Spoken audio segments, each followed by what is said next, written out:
Angsa bertelur emas dan penyihir jahat.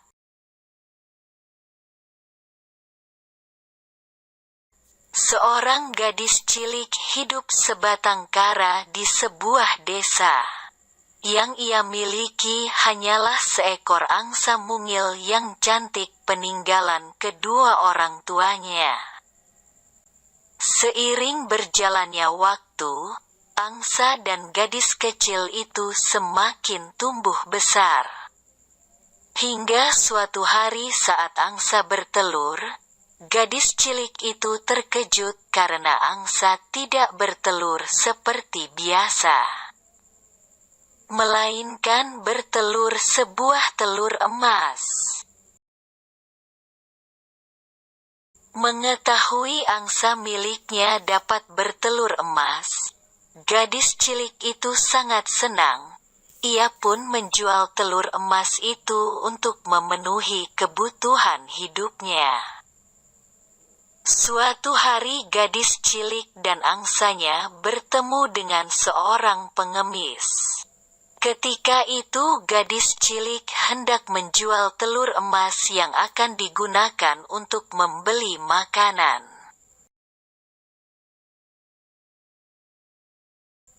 Saat melihat pengemis itu, gadis cilik merasa sangat iba. Ia pun memberikan telur emas miliknya kepada pengemis. Pengemis sangat berterima kasih pada gadis cilik itu. Beberapa hari kemudian, saat gadis cilik berjalan-jalan dengan angsa miliknya, ia bertemu dengan seorang kakek tua yang sedang menangis. Gerobak miliknya rusak parah karena ditabrak sekumpulan domba. Gadis cilik yang merasa iba, memberikan telur emas miliknya pada kakek tua itu untuk membeli gerobak yang baru.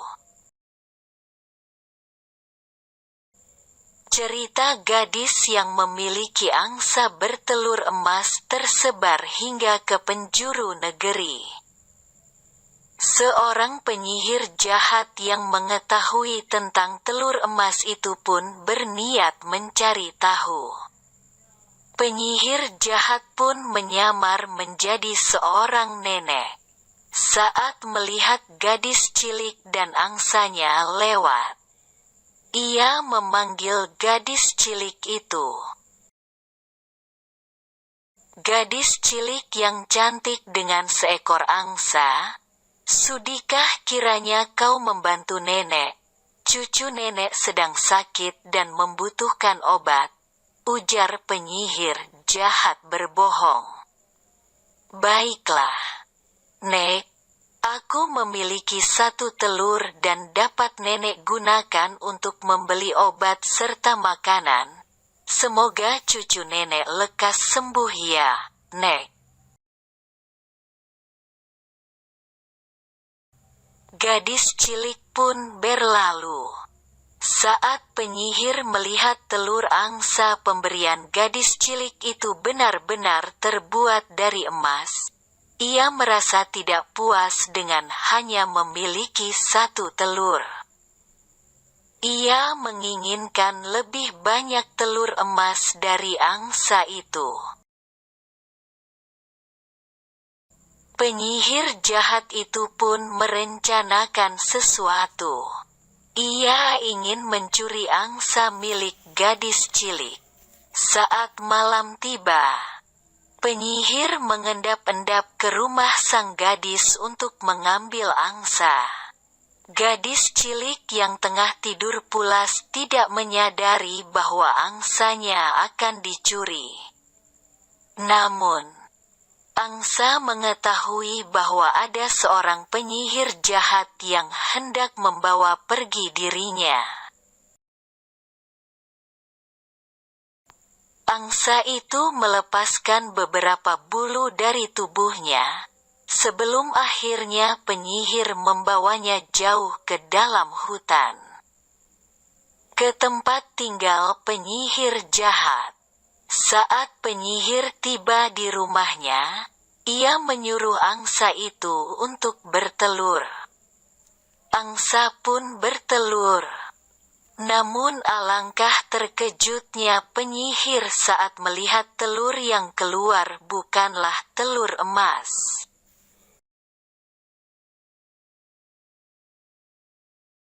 Telur yang ia terima hanyalah telur biasa.